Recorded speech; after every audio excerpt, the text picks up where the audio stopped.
What's up guys, it's Dragon. Today we're reviewing the Arsenal Pulse Laser. This is the latest NERF Roblox collaboration. I've been working my way through these and honestly, this one is the most exciting. So I did a little bit of homework because in my leak video, I called this a rocket launcher mistakenly. Now, it looks like a rocket launcher. It uses kind of aesthetics of rocket launchers, but it is a laser rifle in the game Arsenal. It has the highest rate of fire of anything in the game, and because it has the highest rate of fire, it's known well and above as being one of the best fully automatic weapons in the game. Now, I've never played Arsenal in Roblox. I've only ever played NERF FPS, so I'm not going to speak too terribly much more to that. It comes with 10 darts, a box magazine, and claims that it is motorized. So we're going to need some AA's to get in here, but on the back here, it's got the same taglines, except down here it says acceleration button, which is to say that it's got a rev switch on the back. Now, all of my light box glare aside, someday I'm going to figure out how to work around that. There's not too much more to say about this other than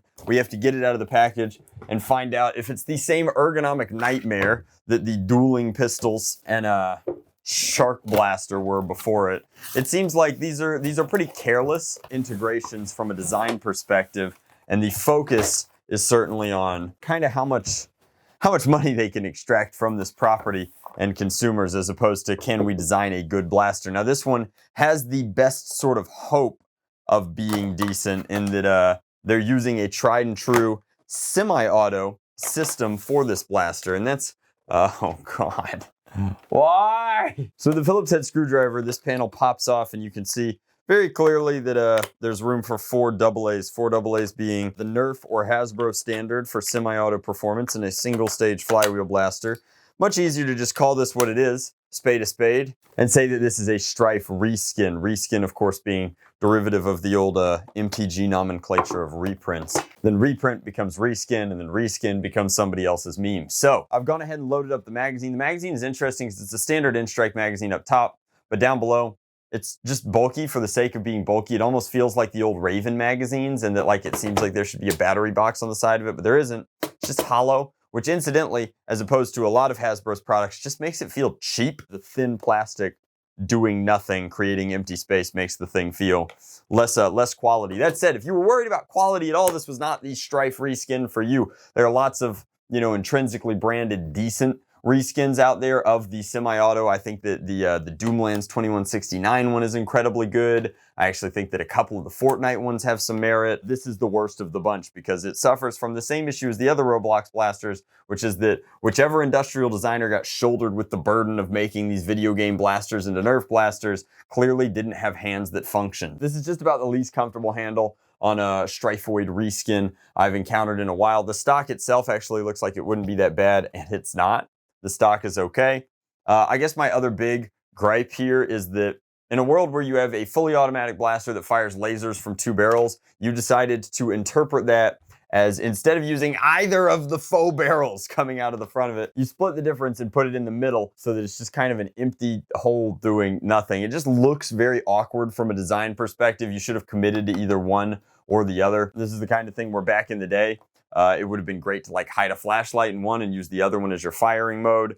In this case, you have this faux scope up top, completely hollow. The optics on that are not great because the blocky nature of the pip on the front sight there, if you look at it, is so large that you actually can't see anything through this sight. It's just almost comical how few design decisions were taking real-world practicality in mind. Now, the magazine, I don't believe, was in the game when this was a back-mounted kind of accessory. Now it's got to be functional, which means it has to hold darts somewhere.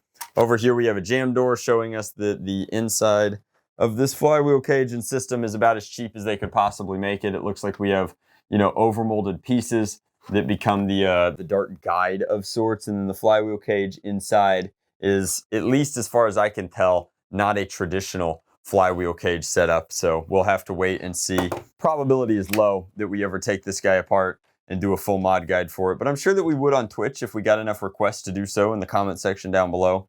We could see, maybe we could fit a better cage in here, maybe something generic will work, but I'm gonna go ahead and load it up.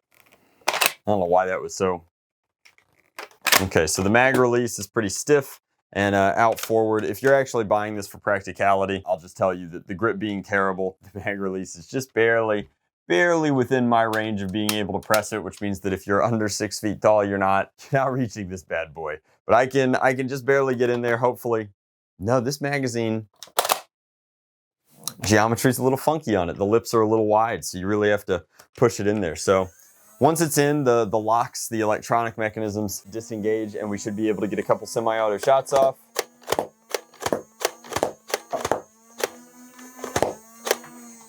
And it's just something underwhelming about that after all of the time I've been spending with Spectrums recently. But it sounds like it's going to be hitting pretty elite standard performance. We will, of course, take it downstairs and put it over a chronograph and give you our final thoughts. But before we do that, I just wanted to flash this one on camera real quick here.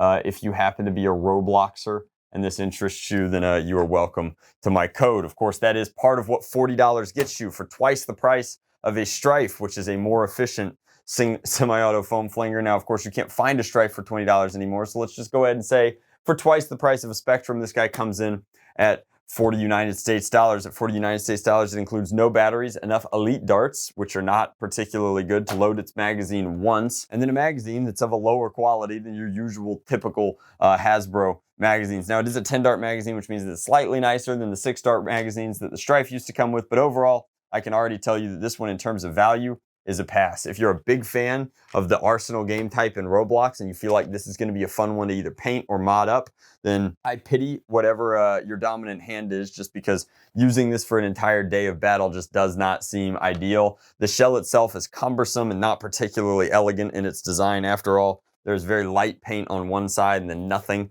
on the other. For a premium video game tie-in replica, they're really slacking compared to the old Overwatch stuff that they were doing. So I can't in good faith recommend this one, but let's get some crony numbers anyway. Back at it like a bad habit with the Roblox laser rifle. Let's see if it can break 70 FPS. Excellent. You almost want to walk away with that, right? Like exactly what we thought it was doing. Well, there's a 51 shot, a 72, a 67, a 65, a 60, and a 65. Let's go ahead, throw a couple downrange here. I have figured out, like, legitimately, the lips on this, the tolerance is not good. Like, it'll go in, but it's definitely not as polished as a typical production cycle blaster. Oh yeah, sweet, sweet 25, 30-foot shots. Well, if I'd been aiming for the rail, that would have been very impressive, but the fact that it can't clear it is a little concerning. Man. One shot left.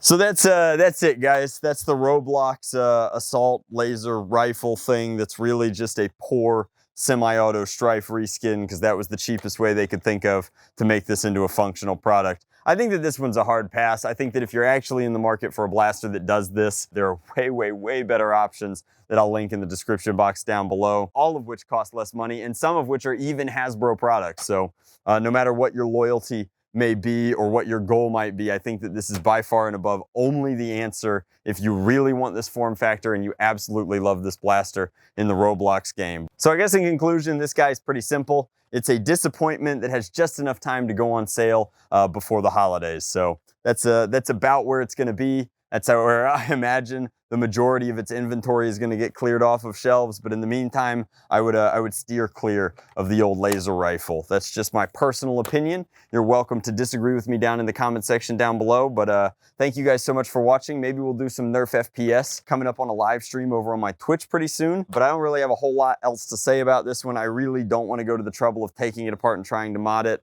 I think that would be doable, but there are definitely places like here and here where on the accessories, they didn't even bother to screw this guy together. They just pinned it together. And I think that they'll separate and it'll still butterfly open, but why bother? Thank you guys so much for watching. Much love. Blast on. Drac out.